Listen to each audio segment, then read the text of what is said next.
Hello, everyone, and welcome to episode 46 of the Computer Business Marketing Show. Today's episode is brought to you by Tech Blog Builder, the blog writing service for IT businesses. We craft content that converts website visitors into customers with 100% unique, SEO-ready, professionally written blog posts delivered on a consistent schedule. Learn more at techblogbuilder.com. It's also brought to you by Tech Site Builder. Tech Site Builder is a hosted website builder that allows you to quickly and easily get a clean, professional, and effective website up and running for your IT business. Save time and frustration with Tech Site Builder. Learn more at techsitebuilder.com. On today's show, we have Jürgen Strauss on to talk about how to create your ideal client profile. Why is it important? How detailed should you get? And once you have it, what the heck do you do with it? Also, I'll be introducing my new service, Tech Blog Builder, and talking a little bit more about what that is. All that and so much more coming up right now.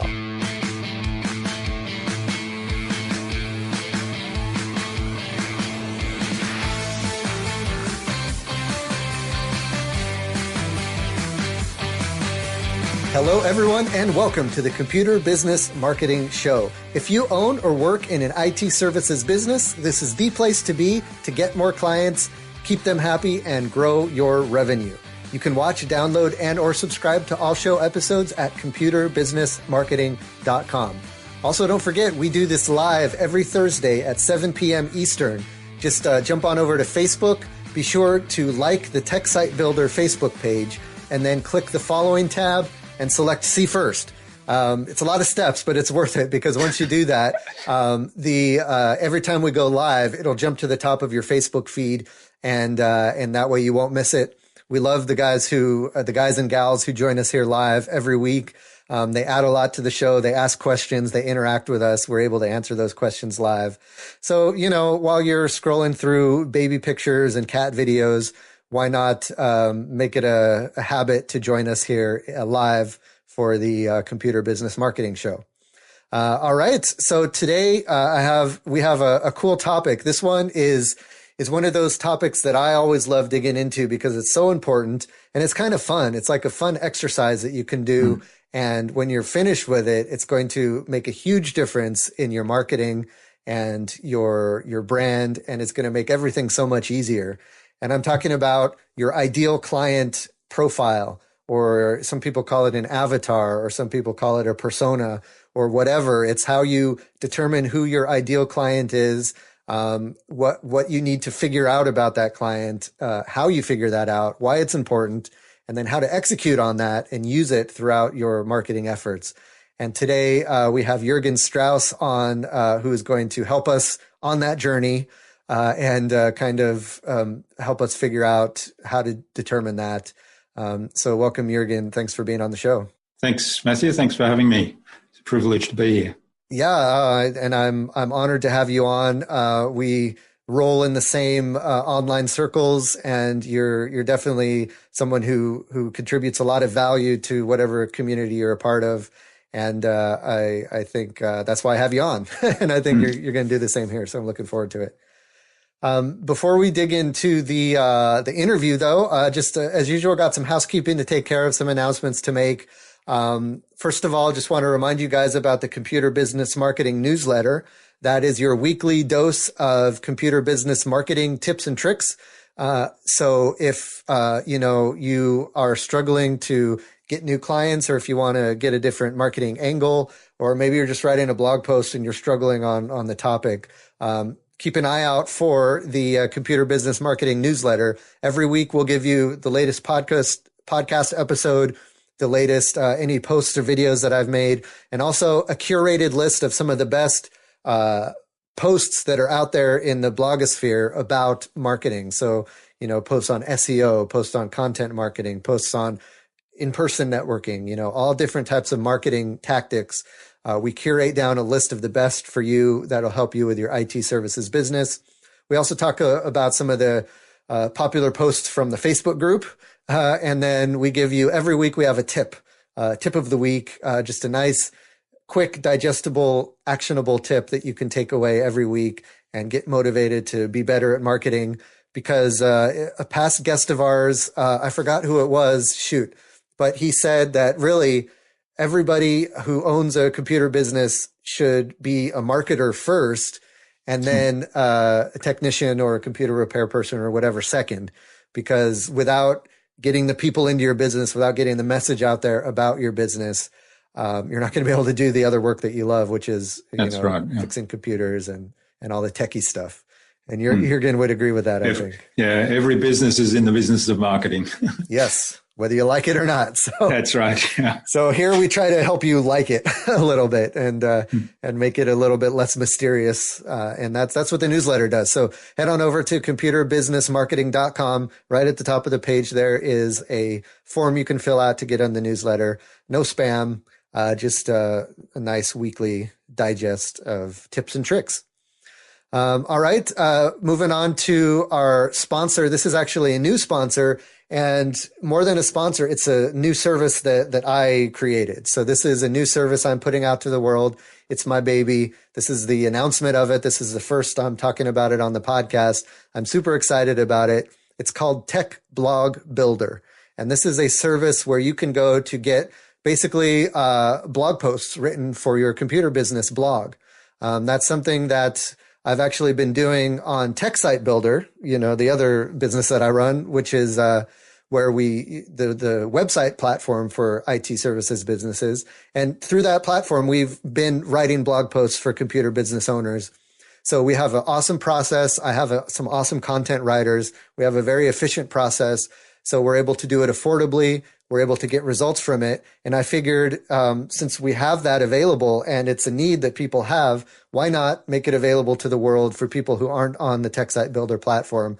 So that's what I've done with Tech Blog Builder.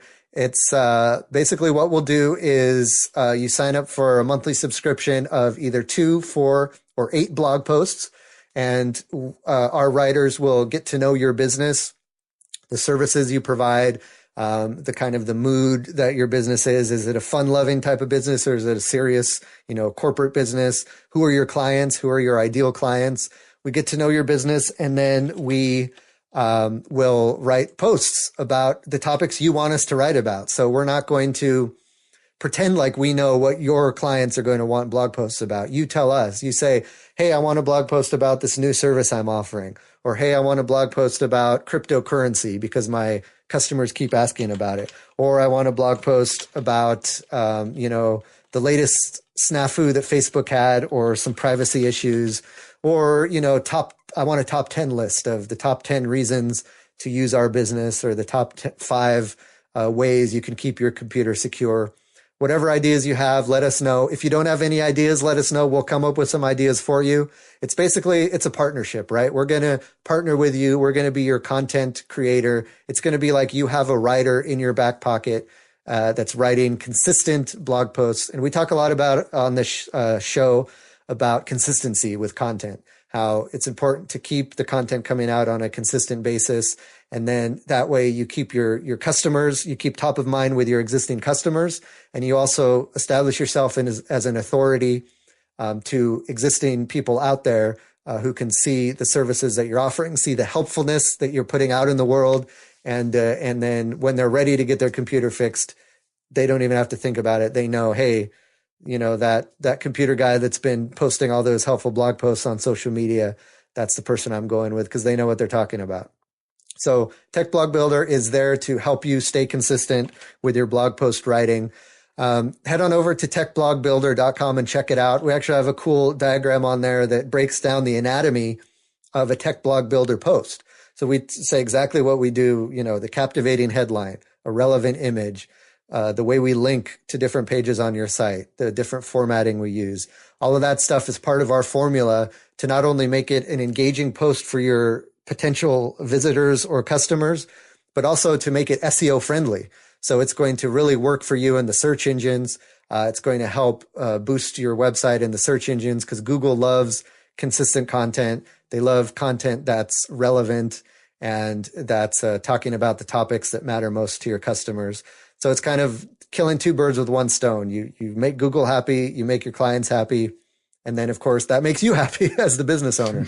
So check that out. We've got some introductory pricing going. So right now the prices are pretty low. We're not going to be able to keep it that low for too long. So maybe a month or two down the line, once we get enough people onboarded, we'll be raising the prices. So definitely jump on that soon. But just to learn more, head on over to techblogbuilder.com. It's a new service. I'm super excited about it. And let me know what you think. All righty. That's an awesome product. Sounds absolutely fabulous. And, the one thing about, it is so important to post content regularly that's relevant to your target audience. And most businesses don't have the time to do that, certainly on a consistent basis. So that's a really wonderful service. Yeah, and it's something that people will approach me about. Business owners will approach me saying, I just don't have time to blog, or do you have, advice on where I can find a good writer or something like that? So I figured we had a good process already. Why not just make that available to the people who need it? And hopefully it'll help folks who want it. So cool. So that's that. Now we get to the good stuff, right? We get to the interview here with Jürgen Strauss, and he is the chief innovator at Innovabiz. And Innovabiz is a digital marketing company, and they specialize in delivering exceptional results for business coaches. So I love you practice what you preach, right? We're going to be talking today about finding your ideal client, and right there, you found your ideal client. It's business coaches. You know who you're targeting and who you serve best. And I think that's something super important for everybody to kind of hone in on. So first of all, welcome for being here. Thank you. Appreciate you. Thanks again. Yeah. So before we jump into the topic at hand, I'd like to just kind of get a little bit of a background on you and, what brought you to where you are today running Innovabiz. And also, where in the world are you? Because we can hear that accent. So this is a global show. So, we like to know where our guests are from. Yeah, interesting background. So I'm actually German by birth, which explains my name, but I've lived in Australia for most of my life, so that's where the accent comes from. So I'm based in a little country town just outside of Geelong, which is near Melbourne. So it's on the way down to the Great Ocean Road, one of the most spectacular coastal stretches in the world, and so nice place in the world.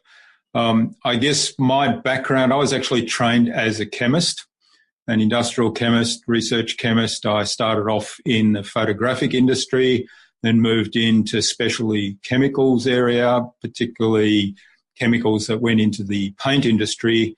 And I was always into computers from the very early days when, PCs became available, and was using computers in that industry for a lot of things. I developed my first website with a small team back in 1997. It was an authority site called the Paint Quality Institute that was only shut down recently because the company that acquired the company I was working for decided it was no longer of value, which is, in my opinion, a massive mistake. But anyway, that's a different story. That's another story, yeah.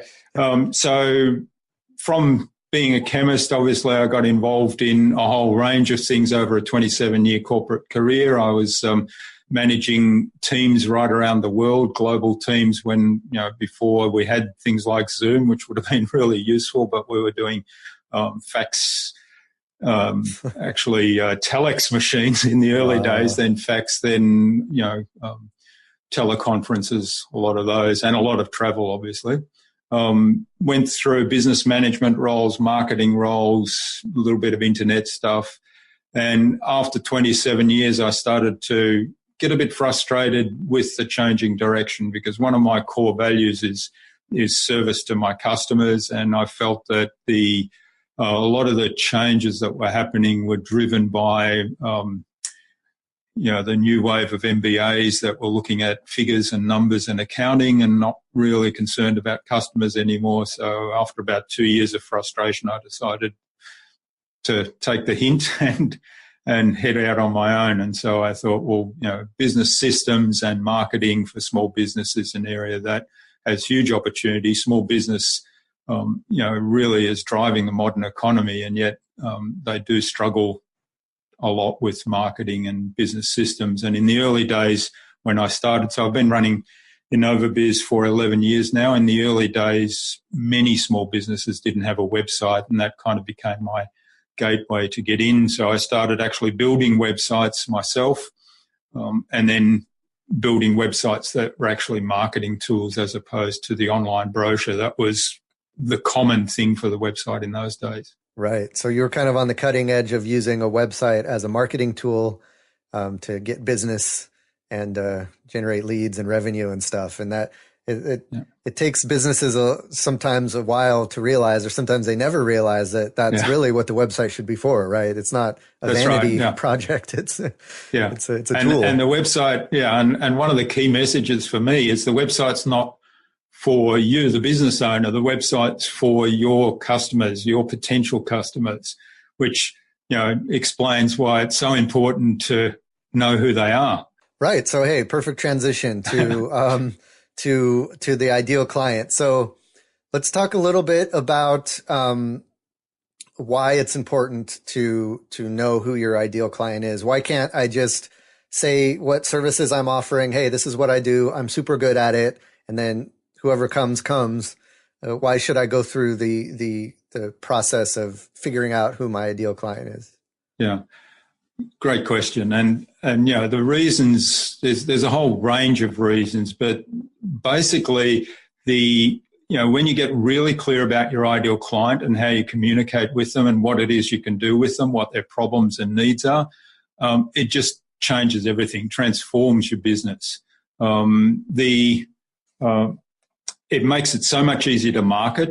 So, for example, if you're, let's say you're a computer shop supporting Apple computers, and you're a licensed Apple dealer. Well, if you're marketing to anybody that has a computer, you've got people that have PC machines. Obviously, they're not going to come to you because you're not the specialist in that area. Maybe you can't even help them because your business is focused on Apple. So, but if you get really clear about who your ideal audience is and you focus your entire marketing on them and you talk about Apple computers and you establish yourself as the expert on Apple computers, then, that audience is going to be attracted to you. And it saves you a lot of time and money in your marketing. Right. Yeah. And I totally agree with that. It's something that I've been doing. I have an ideal client for me it's a computer business owner, and I've got the list of attributes. So when we're talking about identifying our ideal client, how far do we go with that? So I could say, like, if I'm a computer business owner, I can say my ideal client is a doctor. Is that enough? How specific do we need to get? Yeah, I like to get really specific. And there's a bunch of reasons for that. So my ideal client, for example, you mentioned the business coaches. So I have a name and an image to go with that. So Coach Sam is my ideal client, Sam for Samantha. And there's an image, a picture of a lady there that I've chosen. And when I can see that image in front of me now, and I can immediately trigger a whole lot of attributes that I've given that ideal client avatar. So the reasons, first of all, I dig into what are their psychographics, so, age and gender and those sort of things, what sort of car do they drive, what's their family status and so on. And a lot of that is around, establishing kind of a bit of a personal touch. So when you talk to them, you can relate the problems they're having to, the bigger environment of their life, what's going on in their life around that, what might be going on. So if you talk about, do you need to get your teenage kids to help you with your computer, for example, and that is your avatar, then people immediately relate to that. They say, yep, you understand me, you understand my problems.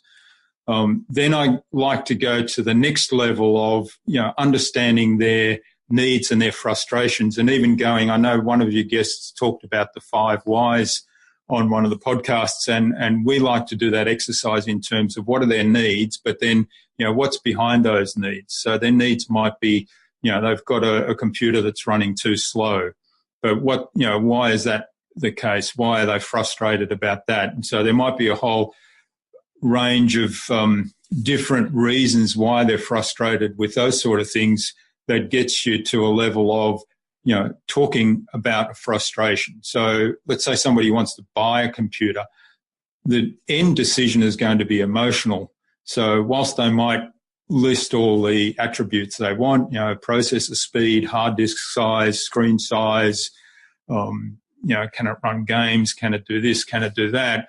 But at the end of the day, there's some emotional level there. So, you get people that are attached to Apple, you get people that are more attached to the Windows PC environment, and there's no real logic to that. It's an emotional attachment. And if you can get down to that level and understand, who are the fans of Apple, who are the fans of PC because of the emotions that are driving that, then that gives you a lot more empathy for that audience, so that when you're writing those blog posts, when you're doing advertising, when you're doing your marketing, you can bring that empathy to bear, and you can immediately kind of hook people in because they think, hey, this person understands me. And then we even drill down to the level, okay, what kind of communication styles do they prefer?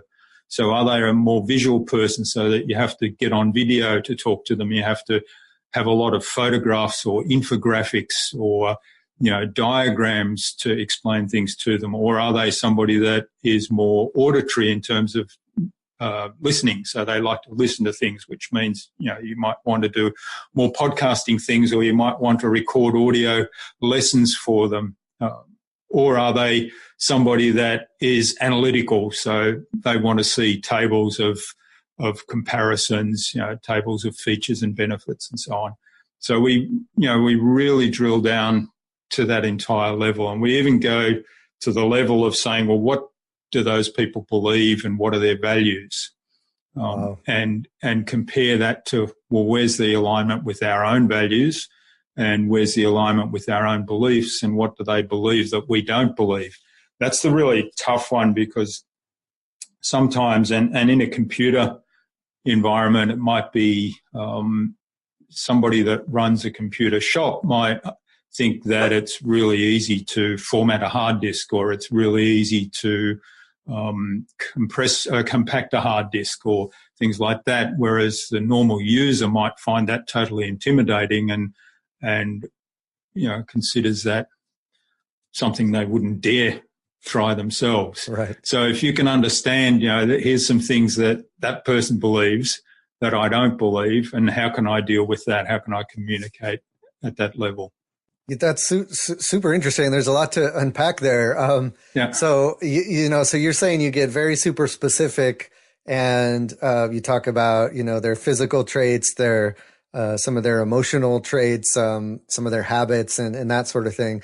Now, where are we coming up with this stuff when we're putting together this avatar? Are we just making this stuff up? Is this someone we wish existed but maybe could never exist, that we're shooting for? Or are we using an existing client as a model? How do we kind of come up with all of this information? That's a great question. And you mentioned early on that it's a fun exercise. So there's a bit of fantasy around this, but the easiest way to do this is to use existing clients as a model. So how I recommend that people start with it, and how I start with it, is who are my best clients? Who are the ones I really enjoy working with? And I've kind of got 5 or 6 criteria for my clients that are around. They've got to be action takers. I don't like working with people that procrastinate, because that frustrates me. I like to work with people that want to have a big impact on the world, that have big goals. I work with people that are aligned in values with me, and also people that pay on time. Of course, they're fun to work with. I like to have fun. So if they have fun and it's fun to work with them, then that's important to me. And also people that respect my advice. So if I tell them something, they don't try to micromanage me or challenge me, but at the same time, they hold me accountable, and also, bring suggestions to the table, even though my expertise might be what's driving this. So they're kind of my criteria. And I look at some of my clients and I say, well, who really fits that well? Who do I love working with? and what attributes do they have? And that's kind of the start point. And there might be 3 or 4 of those that I'll then combine together and bring together this fictional person that is kind of my ideal client. Right. And so talk about the values piece a little bit, because that's one that I don't hear too often, that you have, certain values that you want your clients to have. And why is that important? Why does it matter? As long as they're willing to pay you and they have an interesting project, where do values come in? Yeah, well, the values come in the sense, and I don't mean, values as to their personal values necessarily, although obviously, things like, I've been approached by an escort agency to do a website, and I said, well, no, I'm not going to do that. So there's values at that level where you say, well, no, for a clash of personal values, I don't want to deal with that client. But then there's values around what do people think about marketing? What do people think about getting out in the public domain and writing blog posts? What do people think about taking an approach of asking for a sale, or when they're promoting their businesses? So some business coaches, for example, they want to contribute, they want to change the world. Most of them have a big servant's heart, but a lot of them are, they don't like asking for money. They don't like asking for sale. They'll kind of almost do stuff for free. And that's a values thing around how they value their time and how they value their money. And for me, that becomes an issue, because, if they don't value their time and value, their services and put value on that and charge their clients for their services, then, they're going to impose those values on me when they work with me. So that's where the values bit comes in. Yeah. And then you end up, having that tension or that constant conflict with them, or you're trying to get them to see the world one way and they just don't see it that way. And I think we've all had experience with those clients before where, hey, you're trying to tell them, what's best for them, but they just won't listen. And it's a constant struggle. And so, I think, if you can avoid those types of clients, that's great. And so, that makes sense. And even the personal values, I can see that, because when I used to do computer repair, there was a client who was the polar opposite of political spectrum that I'm on. And when I would go to his house, he would constantly try to engage me in conversation, political conversation, and see how I felt about things. And I think he was looking for me to agree with him and say, yeah, I'm with you. But I was not with him. I was the total opposite of with him. And so I tried to just be, polite and say, I'm not sure. I don't really think about that stuff. And it was always very uncomfortable for me. And I think if I had a good client avatar, one that was, had certain values that weren't that, I could have probably avoided that situation entirely. Because it was hard to do good work for that person when they're constantly trying to, put their political beliefs on you. Yeah. Any time you're in that situation where it's uncomfortable for whatever reason, it generally comes back to some clash of values. That's where what I've found. And so if you really understand that up front, it makes it a lot easier. So, and we're going as far as, determining the gender of the ideal client. Is that necessary? And the image also, is that necessary? What does that part of it do as far as putting together the profile? The gender is something that, a lot of times the ideal client can be either gender. And in fact, I usually, so I've selected Coach Sam. So a lot of my ideal clients have names that could be either gender. Nice. And so I do that on purpose, because the gender is not necessarily important. And some of the psychographics are not necessarily important, although if you're dealing directly, say through a computer shop directly with the client, it may be more important, because when people come into the store, often you'll say, well, how's the family? What's that new car of yours doing? So, all of that is part of building that relationship and delighting the client, because they like to come in. They like to come into your store because you care about them, right? Yeah, and you might be able to relate to a certain gender better, or a certain type of person better. Yeah, that may be the case, yeah. The image is really important because it's a visual hook. So for me, I can see the image of Coach Sam in front of me, and that brings up a whole raft of things. So I've got 3 pages of handwritten notes. So we have a questionnaire that, and we can share the link to that for the audience. We have a questionnaire that we actually work through to really dig deep on all these things that I've talked about on your ideal client and work those out. And and I condense that into 3 pages of, a whole lot of bullet points in the various areas. And the image for me will trigger, a lot of those bullet points. So for example, if I'm writing a blog post for the coaching market, I'll have that image in my mind, and it'll be as if I'm having a conversation with Coach Sam. So I'm talking to Coach Sam, and I'm explaining to her about what this topic is. That way you don't have to have like a bullet list of all the traits and stuff of this ideal client that you're looking at while you're writing. Yeah, I have a look at those sheets from time to time, but yeah, it's kind of, a lot of that is unconscious now, and it's triggered through that image.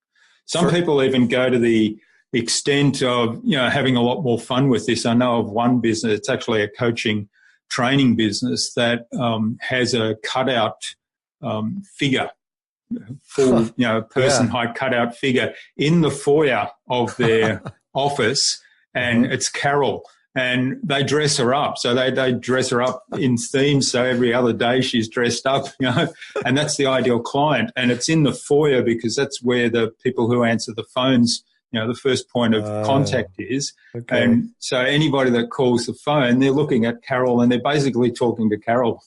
Okay, now I'm wondering where it crosses the line to creepy, if you have like a cutout of some, or a mannequin of your ideal client or something. But yeah, that's cool. My ideal client is actually a real person. It's a real client of mine. And he's a delight to work with, and he buys all of my stuff. And so that's the person. And it really helps if it's a real person, because then you don't have to make up a profile. That's right. Yeah. So that's the person I always have in mind when I write blog posts and when I create new services. And I usually actually ping him and say, "Hey, what do you think of this?" and he'll let me know. And that's a great. It's really worth it, and it's really helpful. So when we have this profile, what do we do with it? So you talked about, when you write a blog post, you can have the image of the person in your mind. Is this also something we can use to filter or qualify customers? So how do we do that? I do use it to filter and qualify customers. One of the things, people kind of hold against this idea of defining an ideal client to this level is, and niching down. So, this is also niching down and getting very specific. So, the narrower you get. And Seth Godin says something like, find the smallest audience you can live with and absolutely obsess over them and delight them. And, that's going to make all the difference. And that really is so true. Now, a lot of people say, but I'm going to miss out on this stuff that's over here or over here. That's not the case, because if somebody from over there or over there contacts you and says, can you help me? It's entirely up to you. It's your choice. Just because they're not a match for that ideal client avatar, there's no rule that says you can't work with them. So it's basically it's your choice at that point. But you can use it to filter. So sometimes there'll be things like, I have this checklist that I mentioned earlier, which is just 6 or so points. And if one of those is, I can't say hell yeah to one of those and I'm undecided, that's already a red flag, and occasionally I've ignored that and gone ahead and worked with a person, and nearly always it's come back to bite me. And sometimes you have, like, you're in a position, it's a good position to be in, and it happens to me sometimes, I wish it would happen more, where you have an option of a few different projects and you can only work on 1 or 2. You don't have the bandwidth to work on all of them. So you have to actually turn away somebody. How do you choose who to turn away? And you whip out that client profile. Put it against those guys and then figure out, the best match for you. And sometimes it's not obvious on the surface. Sometimes you have to really kind of dig into it a little bit. But in terms of how you use it, so we've got a 12-step program that we work total marketing system through. And the first four steps, so it's 3 stages. The before stage, so when people don't know about you yet, they're prospects. They're out in the world somewhere, and they're a match for your ideal client avatar. They're a match for your products or services, but they don't know about you. The second phase, the steps 5 to 8, are the lead generation stage, lead generation and lead conversion. So that's where, they found you, they know about you, they're kind of getting to know you, but they haven't made the purchase decision yet. And then the final stage, we actually close the loop and we say, once you make the sale, so the sale happens at the end of the lead generation stage, but once you make the sale, there's actually a whole lot more that happens, which really should be part of your marketing. So there's definitely delivering your service and or products, and around that, I mean, we don't advise people on that because they know how to do that. But what we do advise people on, there's a whole lot of peripheral activities around that can leverage your marketing, such as having a really good onboarding process, having a really good communication process, and then the steps we do after that is bringing people on board so that their referral, there's a referral system in place. There's you actually convert them into fans so that they're doing the marketing for you essentially because they love what they've experienced. And then kind of we close the loop and how do we systemize the whole thing and elevate it some more. So all of that is based on step 1 being, knowing who the ideal client is. And then step 2 is really digging deep on their needs and matching what you have to offer to their needs. So, some of the things that come out of that then is, you talked about a new product that you've developed or a new service. So you see opportunities with the ideal client of needs that they have that you can fill, but you don't necessarily have a product or service right there for that, but you have the skills and you have the know-how to do that. So there's an opportunity. That's a great point. If you, are thinking about releasing a new service, before you do that, think, is my ideal client going to be thrilled with this service? If so, great. If not, maybe try to think of what they would be thrilled with. And then deliver that. Because if you have a service that's geared at another type of client, then again, you're going to have that conflict where there's one type of client over here, but you have other parts of your business that are targeted at another type of client. And there, you have to keep all that straight, and it can get very confusing. It's nice to have the clarity of a product, a niche, an industry niche, and an ideal client. And that makes everything so much easier. You talked about having them be delighted and then refer other people to you. And if you have an ideal client in your pipeline and you deliver the service to them, and it's for them, they're going to be delighted, and then they're going to refer more of them, more people like them, right? Because they're probably hanging out with the same people. Yeah. So it's kind of a self-fulfilling snowball that keeps going once you get the few of those ideal clients and you target your business to them. That's what I've been doing with all the stuff that I do. And it's great because there's a lot of cynicism in the computer repair business and IT industry. And I'm not a cynic. I'm kind of a positive, look on the bright side type of thinker. And so I like to attract those type of people to my business. So that's the persona I put out there. That's the type of person I'm trying to attract through my marketing. And slowly but surely, I'm able to weed out those naysayers and the people I don't work with well. And I have a good group of customers, great group of listeners to the podcast. And it definitely, I'm living proof that this stuff works. Yeah. And it makes it so much easier. Also, we're talking about delighting the customer and how that then generates momentum. It makes it so much easier to delight the customer when they're a delight to work with, right? And when you're a really good match. Whereas if it's a struggle and that, you have to work really hard to delight them, and even despite your best efforts, you might still fall short. Yep. That's so true. I think, and we've all been there, I think, for sure. That's right. So you've got some cool tools to help with kind of going through the process of putting together a client profile. My favorite is the client profile form, where it's kind of a step-by-step form that you go through and you fill out. And it's super slick, and it asks you a bunch of questions and you just fill them out. It starts with, why you want to get to know your ideal client. And then you go through, what's their gender? How many kids? Do they have kids? Do they have pets? Do they rent or own a home? Mm. I like how this it gets super specific. Yeah. Behaviors, like where do they like to hang out?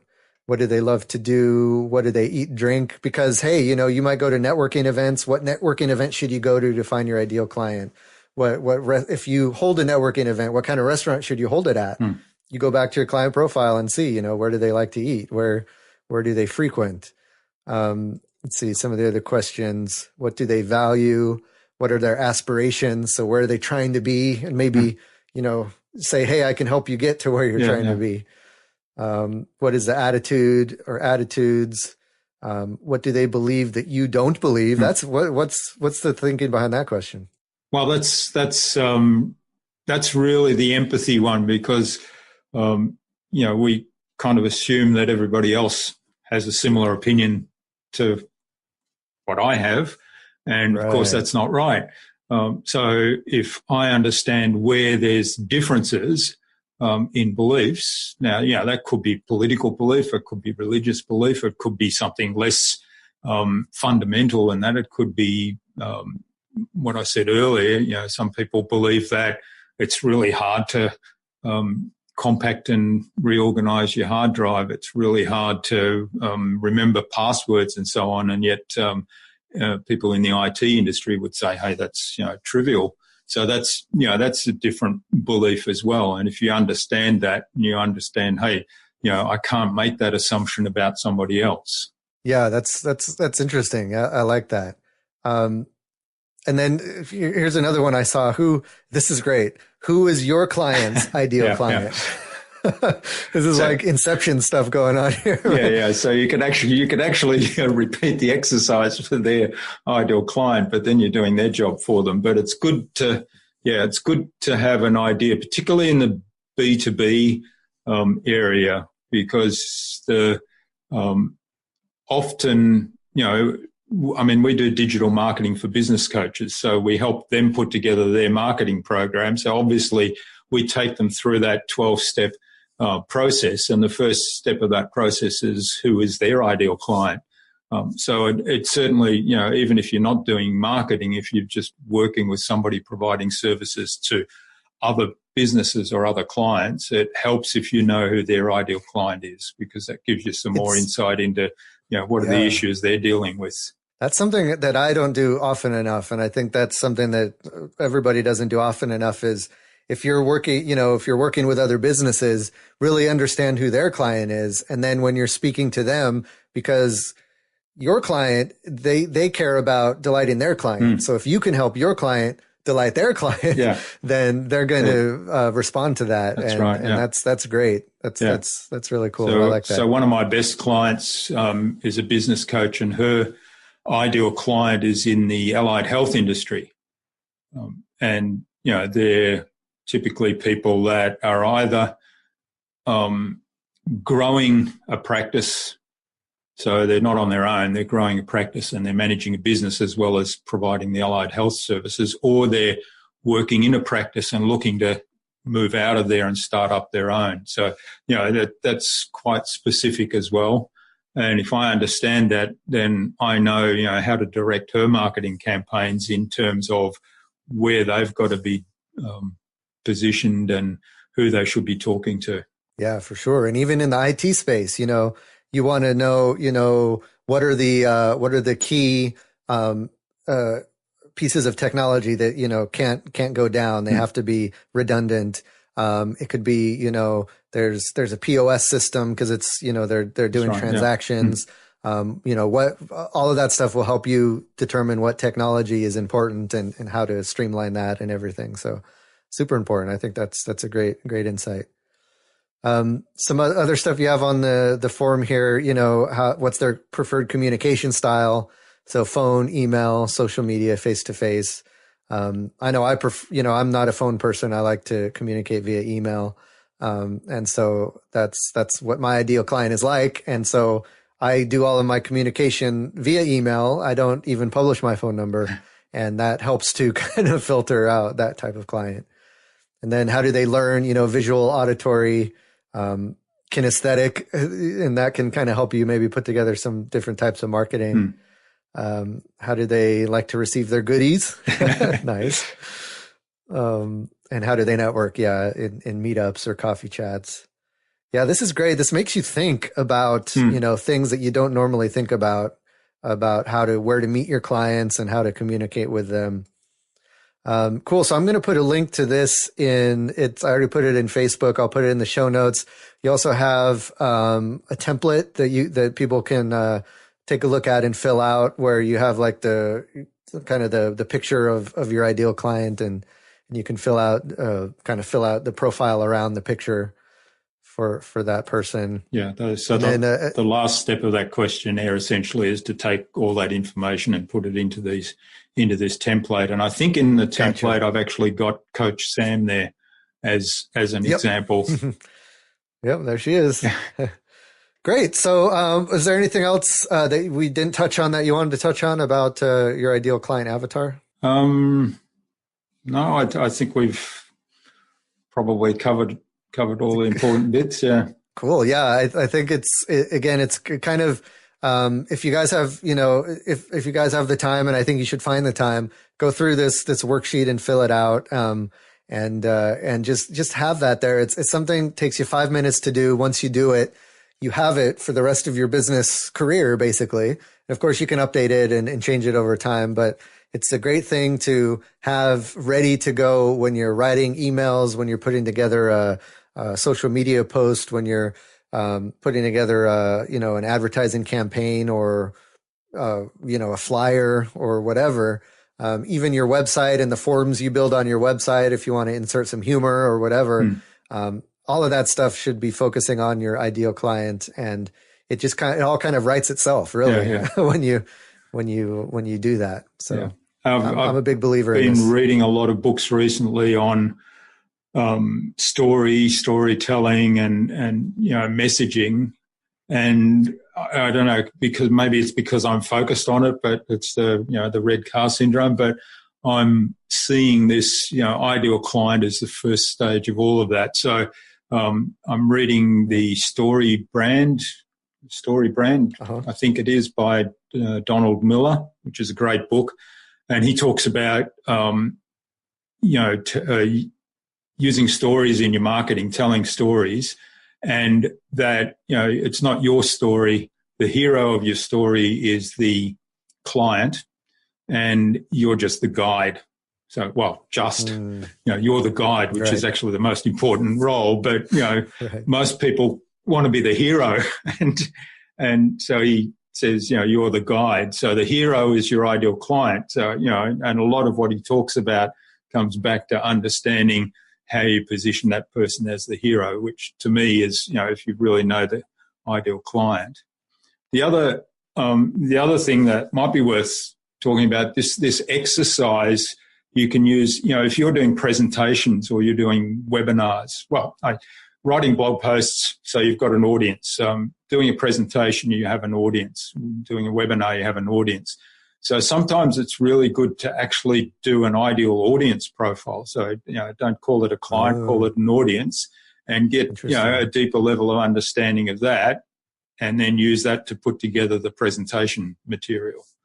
So that works really well. And I've even used I've even turned it around the other way, and I've done one on myself. So I've done this exercise using myself, which is a great way to practice it, because you know the answers, or you should know the answers. Right. And then give that to somebody else who's, one of your best suppliers, and say, have a look at this. This is me. If you see this, you'll understand me, and now I expect your service levels to improve. And I've also done it with companies that are looking to hire and say, well, who's your ideal team member profile? And balance on that. And that gives them a great starting point for putting together a job specification and doing the hiring process. Man, this could work in all forms of life. Yeah. Ideal best friend. Oh, yeah. I haven't gone into the ideal partner bit yet, but... Yeah, that's funny. Yeah, cool. I mean, it is kind of like dating where you're trying to find the ideal person for your business. And I think we say, meet your new best friend on the form at somewhere near the start. Yep, that's right. Awesome. Well, I think that's great. I think there's a lot of great insights. I got some golden nuggets from this for sure. I'm going to go ahead and link to all of the resources you have in the show notes. And if someone just wanted to reach out to you to say hi or to thank you for being on the show, what's the best place to find you? Well, they can reach me at Jürgen at Innovabiz. That's Jurgen at innovabiz.com.au, or my Twitter handle is at Innovabiz. So they're the best places. Okay, great. Well, thanks for being a guest on the podcast. Thank you, Matthew. Jürgen, I'm sure I'll see you around the groups and the communities that we're a member of. But appreciate you coming out as always. Thank you. Thanks. All right, guys. So that's going to do it for this episode. Before we end, just wanted to mention our second sponsor really quick. That's Tech Site Builder. So if you want a website for your computer business and the one you have is outdated or it's not working as well, it's not converting clients, it's a lot to maintain, or you're just frustrated with it, then check out Tech Site Builder. It's a platform that you can sign up for, and we basically give you a website builder that you can use to build out your computer business website with only the tools that you would need as a computer business owner. So we give you, intake forms. We give you the photos of different IT type things that you would want for your website. We give you kind of filler content that you can get started with to see what type of content would work best on your website. Then, of course, we have a blog. We have a place where you can list your services. We have a place where you can list testimonials. And then the most important thing is to contact you. So we make it very easy to put your contact information at the top of the site, at the bottom of the site. You can have like a Google map that shows where your business is. And you don't need to code. You don't need to know any technical stuff. You just jump on, fill out the information, follow the tutorial videos. And, in about an hour, you can have a brand new, fully functioning website that looks like it was built by a pro. But the secret is, don't tell anyone, it was built by you in about an hour, with the help of Tech Site Builder, of course. Plus, if you don't even have time to do that, we could take care of all of that for you. So we have some, options called concierge services where we will help build out the website for you. We'll write the content. We'll do the blog posts. We'll tweak the SEO and make sure that your website gets found in search engines, do the keyword research and all that stuff for you. So if you don't have time or you don't want to take care of it, we'll take care of it for you. All that is available for you at a low monthly price. So check that out at techsitebuilder.com. That's going to do it for this episode of the Computer Business Marketing Show. Don't forget to join us in the Facebook group. It's the Computer Business Marketing Group. You can find that at techsitebuilder.com/group. That'll forward you to the Facebook group. It's a great, curated group. So you have to answer a couple questions to get into it. Let me know that you have a business, a computer business. It's a great place to just ask questions about, marketing. There's new services popping up all the time, to help you market your computer business. What works, what doesn't. You could talk about that. Maybe you have some ideas for blog posts you want to run by the group first. It's a great community, very helpful. And you can check that out at the Computer Business Marketing group in Facebook. Also, just a reminder, if you listen to this podcast on iTunes or Stitcher, be sure to give us a shout out and leave a review. We love to hear your feedback, and every comment you leave helps us get found in those platforms. And we like the love. We love to share the love around here. Finally, don't forget to check out our sponsors, Tech Blog Builder at techblogbuilder.com and Tech Site Builder at techsitebuilder.com. We see a theme going here now. Awesome. Thanks, guys, for checking out the Computer Business Marketing Show. My name is Matthew Rodella, saying here's to your success.